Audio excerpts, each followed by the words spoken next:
আমি রাষ্ট্রপতিজিকে এর আগে অনেক জানিয়ে দিয়েছি। আমি খুশি হতাম যেটা উনি যদি আগেই করতেন।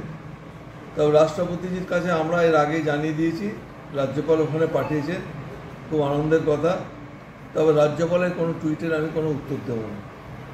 উনি বলছেন যে কোনো রুল সংবিধানের ঊর্ধ্বে নয়। রাজ্যপালের কোনো কথার আমি উত্তর দেব না। আমি যা করার আইনসঙ্গতভাবে করেছি, বিধানসভায় নথিভুক্ত হয়ে গেছে, এর বাইরে আমার কিছু বলার নেই। আমার বক্তব্যের ক্রিটিসিজম হতে পারে না। সেটা যদি একটুখানি একবার বলেন। আমার যা বলার বলেছি, আমি ওটা কোনো এক্সপ্লেনেশন দেবো না। Whatever I have said, that is gone on record. You can expect the record, will find it দেয়ার।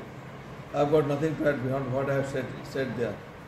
এটা কি রাজভবনকেও কিছু জানানোর ব্যবস্থা করা হবে? কিছু দরকার নেই রাজভবনকে জানাবো। রাজ্যপাল কোথায় ছুটবেন তার ব্যাপার।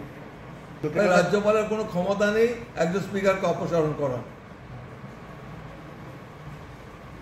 রাষ্ট্রপতিরও ক্ষমতা নেই।